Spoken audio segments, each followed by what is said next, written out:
Você está no canal Eu Estudo a Lição com o pastor Samuel Camilo. Hoje é sábado, dia 1º de julho de 2023.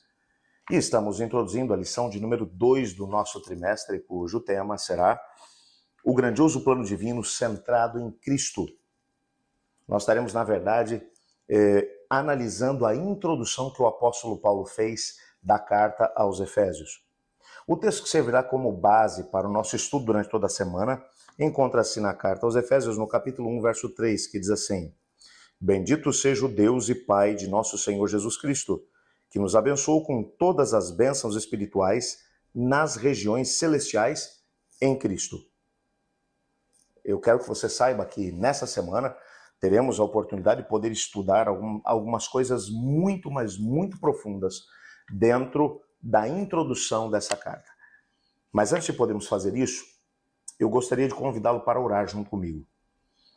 Talvez haja alguém aí do outro lado, e eu, nesse momento, enquanto falo para uma câmera. Não sei quem está aí do outro lado nesse momento, enquanto conversamos a respeito da lição da Escola Sabatina, mas sei que aí tem uma pessoa que talvez tenha, nesse momento, um coração pesaroso, um coração angustiado, um coração de alguém que não se sente, talvez, perdoado ou amado, porque talvez esteja orando e não tenha ainda tido a oportunidade de ver a resposta de Deus para aquilo que são os seus pedidos. Quero que você saiba que Deus se importa e que Ele se preocupa com você. Antes de subir ao céu, Jesus mencionou que Ele estaria conosco todos os dias até a consumação dos séculos. E que mais do que isso, que Ele ainda enviaria o outro Consolador, Espírito Santo, que estaria conosco sempre. E Ele está aí com você nesse momento. Mas eu gostaria de colocar diante de Deus cada um dos pedidos, tanto aqueles que foram enviados para a nossa comunidade de oração, como também aquele que está aí no seu coração agora. Às vezes nos sentimos realmente pequenos, porque oramos, clamamos a Deus e parece que nada acontece. Lembre-se que a Bíblia vai mencionar a história de Daniel, que durante 21 dias orou, jejuou, clamou a Deus, e parece que o céu estava em silêncio. Mas na verdade, quando a resposta do céu veio, ele descobriu que durante esses 21 dias, uma batalha espiritual estava acontecendo nas regiões celestiais. E ele só soube disso quando a resposta chegou. Mas ele não desanimou no seu pedido. E eu queria que nesse momento você se unisse a mim nessa prece. Por você, bem como também pelos nossos irmãos e irmãs que também têm pedidos. O fato de termos a oportunidade de pedir não significa que Deus não saiba daquilo que precisamos.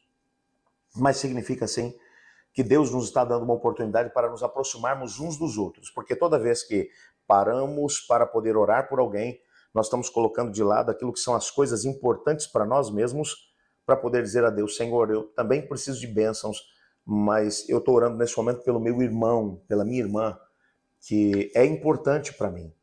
E eu sei que é importante para o Senhor. Então estou colocando o caso dele diante do Senhor. Nós temos a oportunidade de poder deixar de lado o egoísmo e trabalhar também entendendo que somos uma família em Cristo Jesus. Vamos orar juntos nesse momento? Una-se a mim. Obrigado, Pai, porque sabemos do teu amor para conosco e, ao mesmo tempo, da preocupação que tens em relação a tudo que diz respeito a nós. Pedimos que a tua graça nos cubra nesse momento, para que nada nos separe de ti nesse momento. Mas também colocamos diante do Senhor cada pedido que foi mencionado aqui no nosso chat, bem como esse pedido que está aí no coração do meu amigo, do meu irmão, da minha irmã. Talvez nesse momento eles estão se sentindo abandonados porque não conseguem visualizar a saída ou a bênção que estão buscando do Senhor. Mas sabemos que o Senhor se importa. Então só quero te pedir, Pai, que nesse dia, nesse momento, que a tua graça nos alcance e nos ajude a entender que o Senhor realmente se importa conosco. Responda-nos, pois o fazemos em nome de Jesus. Mas ainda pedimos que fale conosco agora através da tua palavra. Mais uma vez oramos em nome de Cristo. Amém. Quando vamos para a introdução da carta do apóstolo Paulo aos Efésios, encontramos algumas coisas muito importantes, muito bonitas. Eu queria ler com você aqui as primeiras palavras que aparecem nessa carta. Bem, eu estou usando aqui uma Bíblia, que é uma tradução mais contemporânea, que é a nova versão transformadora da Bíblia, a NVT. Gosto muito dessa tradução, é uma tradução que é bem fiel aos melhores originais que temos, ou os manuscritos originais, não, porque os originais já nem existem mais. A Bíblia foi escrita durante um período longo de tempo. Não temos nenhuma cópia original de algum livro da Bíblia, mas dos melhores manuscritos, os mais confiáveis, segundo a maior parte dos eruditos. Gosto muito dessa tradução, uma tradução mais contemporânea, mas muito fiel ao texto. Na introdução, nos versículos 1 e 2, nós encontramos as seguintes palavras de Paulo. Eu, Paulo, apóstolo de Cristo Jesus, pela vontade de Deus, escrevo essa carta ao povo santo em Éfeso, seguidores fiéis de Cristo Jesus. Que Deus, nosso Pai, e o Senhor Jesus Cristo lhes deem graça e paz. Nessas primeiras palavras de Paulo, e às vezes a gente tem a tendência de pular essas primeiras palavras, essas palavras introdutórias, mas Paulo escreveu de forma pensada essa mesma introdução. Você se lembra que o que é que estava acontecendo lá na igreja de Éfeso era alguma coisa que realmente preocupava o apóstolo. Paulo havia dito a eles, pelo menos ali uns 2 anos e meio antes desse momento, que ele iria para Jerusalém para levar as ofertas que havia recolhido entre as igrejas gentílicas, porque a igreja em Jerusalém estava passando por muita dificuldade, mas que ele retornaria. Ele já tinha passado algo em torno de 3 anos a 3 anos e meio naquela cidade, enquanto plantava as igrejas ali, mas ele pretendia retornar. Ao invés de retornar, quando ele chega em Jerusalém, ele é preso.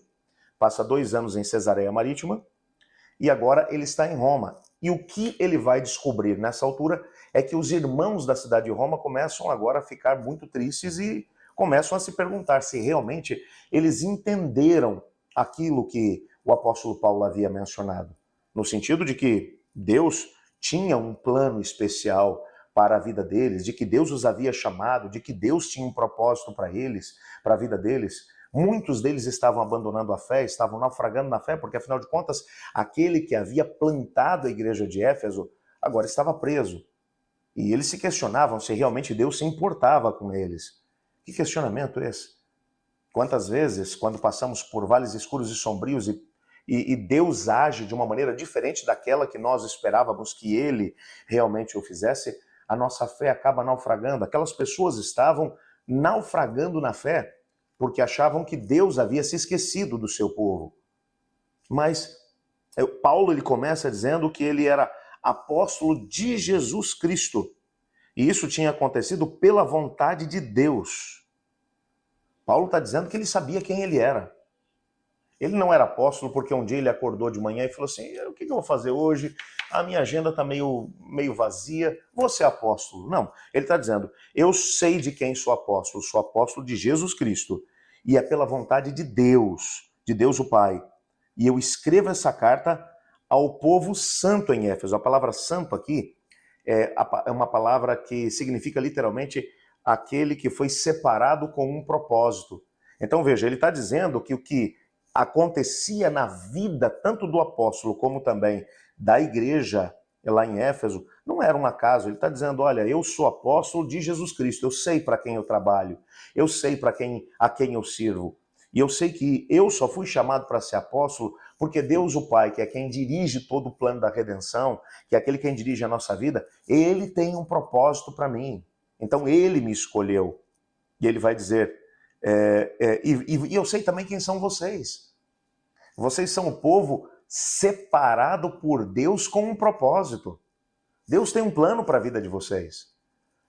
E aí ele vai dizer, vocês são seguidores fiéis de Cristo Jesus. Eu achei interessante porque provavelmente quando essa carta foi escrita, talvez alguns daqueles que estavam fracos na fé, ou talvez até tivessem se desviado já do caminho do Senhor Deus, tiveram a oportunidade de poder ouvir Paulo os chamando de povo santo de Deus lá em Éfeso e seguidores fiéis de Jesus. Eu imagino alguns ouvindo isso falando assim, não, isso aí já não é para mim, eu me afastei de Deus. Mas Deus não desiste dos seus filhos, eu acho isso fantástico. É uma igreja que está enfraquecida pela crise que está enfrentando. E ele vai pedir uma bênção, ele vai dizer que Deus, nosso Pai, e o Senhor Jesus Cristo lhes deem graça e paz. Graça é um dom imerecido, é aquilo que a gente recebe, é um presente que a gente recebe, mas que não recebeu porque merece, recebeu porque aquele que nos deu nos ama. Ele diz, eu quero que a graça de Deus venha sobre vocês, mas também a paz de Cristo Jesus. Eles estão enfrentando um momento em que o apóstolo está preso, as pessoas estão vivendo um momento de fragilidade, e ele diz, eu quero que vocês tenham paz. A paz que Cristo oferece não é uma paz que acontece com ausência de problemas e dificuldades. A paz que ele oferece é uma paz mesmo em meio a dificuldades e problemas. Isso a gente tem que ter bem claro diante da nossa mente. Deus nem sempre vai impedir que os seus servos sejam jogados na fornalha de fogo.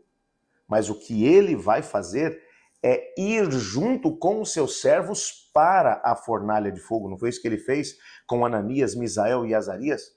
Que recebendo seus nomes babilônios, Sadraque, Mesaque e Abidnego, mantiveram-se fiéis a Deus quando todas as pessoas se ajoelharam diante da estátua e por isso foram jogados dentro da fornalha de fogo. Deus poderia ter evitado que eles fossem para a fornalha, mas ele preferiu deixar que eles fossem para a fornalha para que dentro do fogo, ao invés de sentir a chama ardendo neles, eles percebessem a presença de Deus junto com eles. No livramento, o nome de Deus foi muito mais glorificado, no livramento dentro da provação, do que se Deus tivesse impedido que a provação viesse. Isso é a paz de Deus.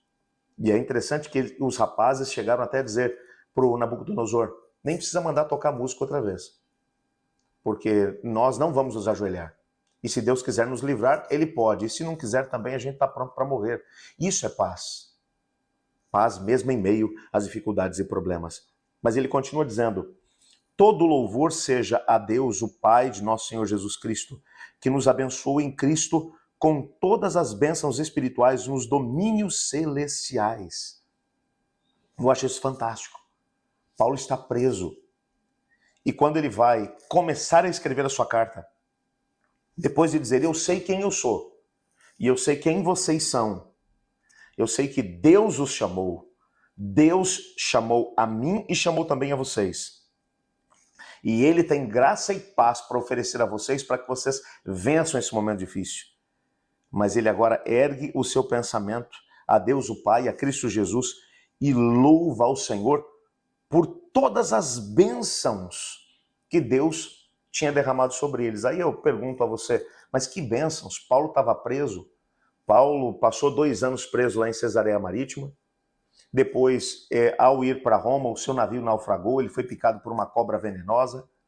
Agora ele está em prisão domiciliar, esperando que o imperador, na sua boa vontade, resolvesse julgar o seu caso. Que bênçãos! Quando a gente está em Cristo, quando somos alcançados por sua graça e ao mesmo tempo a sua paz toma conta do nosso coração, nós vamos ser capazes de enxergar aquilo que ninguém mais vê. Paulo percebia que em todos aqueles momentos, mesmo quando ele passava pelas dificuldades mais complicadas, bênçãos da parte de Deus vieram sobre a igreja.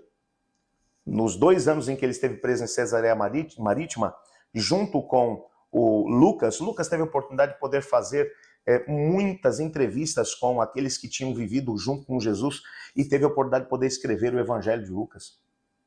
Quando Paulo sai de Cesareia Marítima e está indo para Roma e o navio é naufragado, por causa daquele naufrágio, ele tem a oportunidade de apresentar Cristo Jesus aos moradores da ilha de Malta, onde ele passou cerca de 3 meses por causa do inverno que assolava a ilha. Agora ele está em Roma e, apesar de estar preso, ele tem a oportunidade de, através do que Deus está fazendo, mesmo nos momentos em que ele está ainda em prisão, mobilizar a igreja de Roma para que a igreja passasse por um avivamento. Então Paulo está olhando para as bênçãos que Deus estava derramando, apesar das circunstâncias. Às vezes nós focamos o nosso olhar só naquilo que não está dando certo e nos esquecemos de olhar para o todo. Quando olhamos para o todo, nós somos exortados a dar graças a Deus. E o verso 4 aqui é fantástico e com ele eu quero terminar minhas considerações hoje. Ele vai dizer, mesmo antes de criar o mundo, Deus nos amou e nos escolheu em Cristo para sermos santos e sem culpa diante dele. Isso aqui é fantástico. Paulo está dizendo que nada pega Deus desapercebido, que Deus não é apanhado num susto e diz assim, gente, eu não estava esperando que isso acontecesse. Para Deus, o passado, o presente e o futuro são uma coisa só. Ele está acima dessa noção de tempo. E agora, o que Paulo está dizendo para a gente é que mesmo antes de criar o mundo, Deus já sabia. de tudo aquilo que estaria acontecendo. E ele já tinha nos amado em Cristo Jesus, mesmo antes que nós fôssemos trazidos à existência. Ele tinha um propósito para nós, mesmo antes que nós fôssemos trazidos à existência. Isso não é a predestinação, como algumas pessoas querem dizer por aí, que Deus criou uns para salvação e outros para perdição. E disse, esse eu criei para poder queimar no fogo eterno, e esse aqui eu criei para poder ver comigo no céu. Então eu vou salvar esse e vou para fazer com que o meu nome seja engrandecido diante de todas as pessoas, eles saibam que eu sou todo-poderoso, eu vou matar esses aqui. Não é assim que Deus age. Deus tem um plano para todos. Mas como ele deu livre-arbítrio para todos, nem todos aceitarão o plano de Deus. E dentro da sua soberania, Deus nos escolheu para sermos sem culpa. Isso é a graça de Deus sendo colocada diante de nós. Não é que nós não somos pecadores, nós somos pecadores. Mas quando a graça de Deus é colocada sobre nós, nós somos vistos como se nunca tivéssemos pecado. E ele vai dizer, e mais do que isso, sem culpa diante de Deus e sermos santos. Ou seja, sermos separados com um propósito.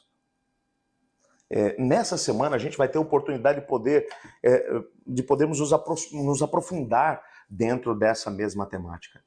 Para poder entender que mesmo nas situações mais difíceis da vida, nós temos sempre a oportunidade de poder olhar para aquilo que Deus está fazendo, mesmo no meio do turbilhão de problemas e provações que a gente vive, ou olhar para os problemas e provações e esquecer que Deus continua ao nosso lado e preocupado com cada um de nós.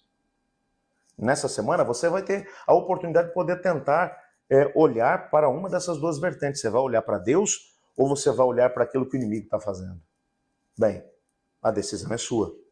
Eu espero que você decida viver para Deus, deixando que a graça de Cristo te alcance, e ao mesmo tempo entender que você foi separado por Deus com um propósito para esse tempo e para essa geração.